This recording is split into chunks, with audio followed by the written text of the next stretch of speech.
Chicago. On a corner near 63rd and Wallace, a strange hotel rose with dead ends, hidden chutes, and rooms that locked from the hall. People checked in for the World's Fair rush, and some never checked out. The owners smiled, took their trunks, and kept their names. So I'll start with who he was, and where this began. H. Holmes, born Herman Webster Mudgett, came to Chicago with a doctor's diploma, a calm voice and eyes that made people hand him their trust. He rented a pharmacy job in Englewood, then bought the place with promises and paper, and across the street he started a new building. He called it a hotel and a block of shops. Neighbors called it the Castle because it loomed over the corner like a watchman. The year drifted toward 1893, when the world's Columbian Exposition would flood the city with visitors, cash, and people who could vanish without anyone noticing right away. Holmes was a man of many names and many deals. He charmed landlords, bought furniture on installments, married more than once, and kept running credit between rooms like wires nobody else could see. He hired workers to build, then fired them before they learned too much, then brought on new ones to finish a wall or install a door that opened the wrong way around. He smiled about improvements. The blueprints changed as often as the workers did. Inside the building, hallways shifted directions. Staircases ended at blank walls. Gas jets could be controlled from the hall, and chutes dropped into the basement, where a furnace waited like a mouth. If you asked, he said the odd rooms were for security and storage, for chemicals he used in medical work. People believed him. Doctors in the 1890s could explain anything if they used the right words. Chicago itself felt loud and bright. Stockyards steamed, streetcars clanged. The fair was a promise of white palaces and electric light. Travelers poured in, carrying trunks and letters of introduction, looking for rooms near the midway. Holmes's castle offered just that. Rooms, safety, proximity, a manager who remembered your name and the key number to your door. Behind this picture-perfect life, something dark was waiting. The first sign was small, but it stayed with me. A young woman who took a room and then stopped answering mail. A seamstress who left her job and never picked up her last pay. Trunks sent from the station to the castle and never seen again, except a luggage tag that turned up in a back office drawer. It didn't sound like a pattern at first. Chicago is a big city and people come and go. But the names started to shimmer in the same corners of gossip. Julia and Pearl Connor after a Christmas season. Emeline Cigrand after a New Year. Minnie Williams, and later Nannie, her sister, after a summer going soft at the edges. Holmes put on a gentleman's coat at breakfast, made small talk, sold medicines, and rented watches and bicycles out front. He smiled at boarders and promised jobs to women who needed work close to home. He kept a ledger that never quite added up. If you looked in the basement, you saw barrels and tables and a furnace that seemed too proud of itself. But downstairs was his business, he said. Upstairs was yours. He married where convenient, courted where helpful, and hid debts under new names like loose floorboards under a rug. Some workers whispered about sealed rooms and airtight doors. Others said the boss liked locks because he was careful. Investigators would later say these details didn't fit the idea of a normal hotel. Back then, they were just details. That brings me to the hours before everything changed. Spring into summer of 1893, the World's Fair opened its gates, and trains coughed out visitors by the hundreds. Holmes stood in his doorway and watched the sidewalks fill. He hired more clerks, offered temporary rooms, and suggested safe storage for valuables, while guests took the streetcar to the fair. He spent mornings collecting rents, afternoons ordering supplies, evenings calling on women he'd charmed with job offers or romance, for instance, Minnie Williams, who held deeds to property in Texas, and who trusted too easily the way new arrivals sometimes do. Julia and her daughter Pearl had lived in the castle before, while Julia's husband worked for Holmes. When marriage soured and Julia stayed on, Holmes offered marriage himself in one telling, a medical procedure in another. Christmas 1891 approached. Neighbors later remembered a sudden quiet around their rooms. Mail to Julia and Pearl began to stack up. Then Emeline, young, capable, with a secretary's job, took a position at the castle. She smiled to friends about an engagement and a ring. She told someone she was moving to a new home. She vanished too. One routine step didn't happen. No formal goodbye, no forwarding address, just emptiness where a person used to be. And Minnie, sweet on Holmes, wearing nice hats and careful gloves, handed over papers for property. She wrote letters to her sister Nannie to come visit. The sisters were seen shopping. They were seen less. In a city of parades and fireworks, a hotel full of strangers can swallow a person like a wave swallows a name. And then came the moment the quiet broke. And then came the moment the quiet broke. Debts started biting back. A creditor demanded payment for furniture that was inside the castle and staying put. Another for glass and fixtures. Another for stoves. Holmes did what he always did. He promised to settle. He wrote new notes. He changed the subject. But one creditor brought a lawyer. Another brought a sheriff's deputy. They looked long enough to smell smoke that wasn't there and ledgers that said less than they should. At first it seemed like a simple civil tangle. A man juggling bills and lying about delivery. Dates until one detail didn't fit. A set of blueprints that didn't match the walls. And rooms with no honest reason to exist in a normal hotel. A safe door that opened in, then out. A walk-in vault where gas could be piped from a hall valve. A stair that ended at a wall. If you pause the clock here, the next choice changes everything. Treat the castle as a business in trouble, or treat it as a crime scene waiting its turn. Holmes slipped out of Chicago when papers piled up too high. He hustled through Fort Worth, St. Louis, Philadelphia, making new schemes. He kept one partner close, Benjamin Pitezel, a handy man with a big family and a small gift for trouble.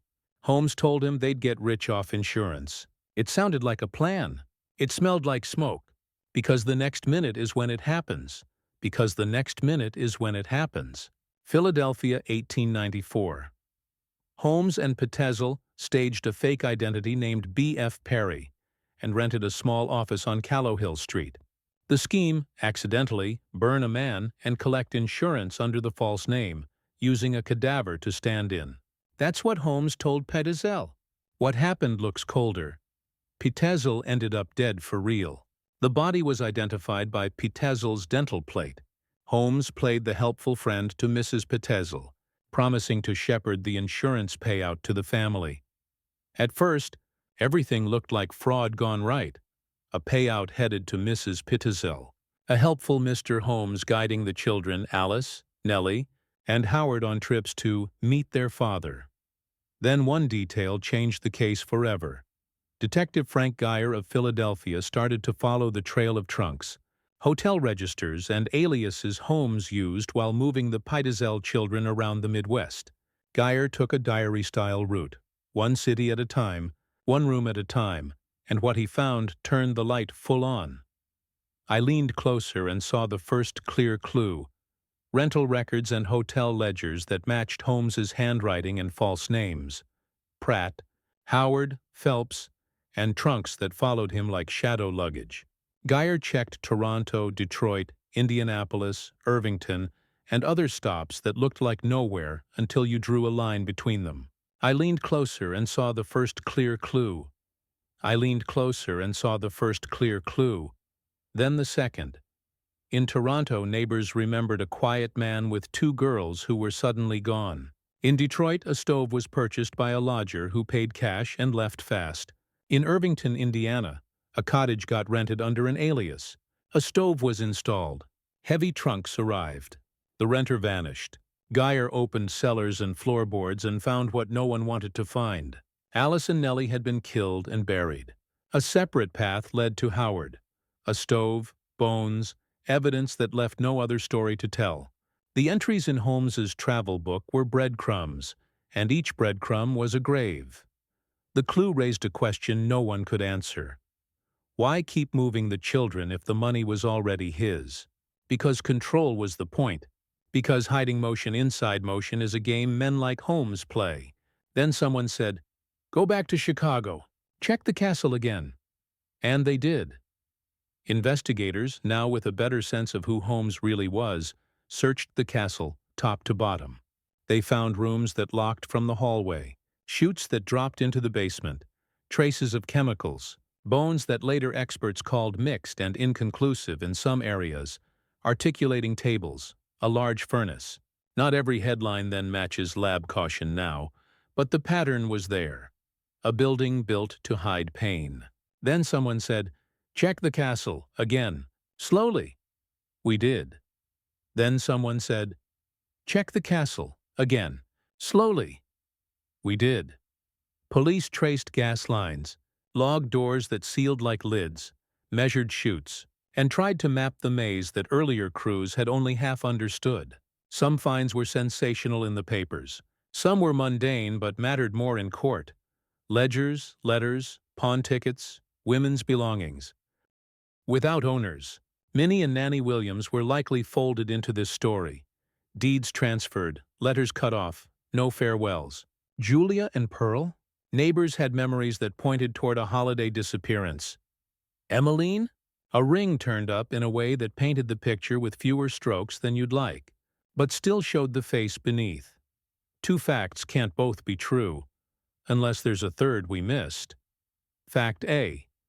The castle's architecture enabled secrecy, control, and disposal. Fact B. Direct proof for every alleged victim did not survive intact. Third, Holmes's own actions. Moving victims, moving kids, moving names, tied him to murders that did carry into a courtroom. Meanwhile, Holmes sat under arrest, first on fraud, then on murder, quiet as a wall. He wrote letters. He lied with confidence. He tried to sell confessions to newspapers that contradicted themselves by the end of the paragraph. He played puppet master even when the strings were cut. That's when the room went silent, and we realized what we were standing in.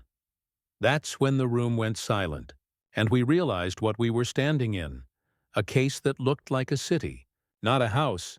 Streets of fraud, kidnapping, murder, all of it pointing back to a man who smiled when you signed the registry. Philadelphia brought Holmes to trial first for murdering Benjamin Pitezel, because that case was clean, timed, proven. The children's murders gathered weight in the public mind even as the jury focused on Benjamin. Witnesses spoke. Geyer told his road story one grim stop at a time. Holmes sat composed, hands folded the way a doctor listens to a patient. We thought we knew what a swindler does. We didn't. A swindler teaches himself the shapes of people's hope, then builds a house that fits those shapes perfectly. The castle was not a home. It was a machine. By the time the police arrived, the real work was just starting. Narrow the charges, secure the conviction, name what can be named without pretending to know every missing piece. By the time the police arrived, the real work was just starting. Prosecutors built their core on the Pitezel murder. Opportunity, motive, means, pattern, and let the castle evidence sing harmony where it could. Philadelphia detectives showed leases, ledgers, aliases, letters to Mrs. Pitezel, train tickets, witnesses at boarding houses from Toronto to Indianapolis. Geyer's diary of the chase became map and clock for the jury. There were mistakes and overreaches. There always are in famous cases. Newspapers printed sensational details about the castle that science later softened. Not every room was a torture chamber. Some were simply odd. Not every bone told a name. One procedure wasn't followed perfectly. Early preservation of some castle traces fell below what we'd do now. But the Philadelphia case didn't need every rumor to be true. It needed one murder proved beyond a reasonable doubt. It had that, and more. Then the focus shifted to Holmes's mouth, to his own words, because he couldn't stop writing. He confessed to numbers so large they contradicted his locations. He recanted, then reshaped the tale to sell papers. The jury didn't need the circus. They needed the timeline and the body and the man who profited from both. Then the focus shifted to the verdict that would name him. In October-November 1895, the trial ran its course. Witnesses traveled to point to rooms, letters, meetings. The defense tried to fog the mirror with insurance confusion. A cadaver swapped, an accident misread. But the pattern held. Holmes arranged the office, met Pitezel, and Pitezel died. The jury returned. Guilty. The judge set the sentence. Death. But investigators soon discovered something that didn't make sense. Holmes's public confessions claimed dozens of murders in ways that didn't fit the calendar or train tables or city directories. Some victims later turned up alive. Was he inflating his legend? Almost surely. Did that change the proven murders? It did not. And that discovery forced a new look at what was certain versus what was show. And that discovery forced a new look at what was certain versus what was show. Certain. Pitezel was murdered. Holmes did it. Certain. Alice, Nellie, and Howard were murdered during Holmes's custody trial. The jury heard the echo of that horror even if those counts weren't the legal linchpin in Philadelphia. Likely. Women tied to the castle, Julia and Pearl, Emeline, Minnie, and Nannie, were victims, though evidentiary gaps keep exact counts debated. Unreliable. Holmes's own head count, designed for profit and myth. Experts explain to readers, trust timelines, documents, ledgers, tickets, witness maps, the boring things that solve cases. The castle's architecture explained method. The Pitezel prosecution explained murder you could put on a verdict line. The case now had two paths, and only one could be right. The path of proof, not the path of press clippings. Then, just when it cooled down, the calendar ran out on appeals. The warden fixed a day. Holmes met it with the same still face he wore in court. Then, just when it cooled down, the last date arrived.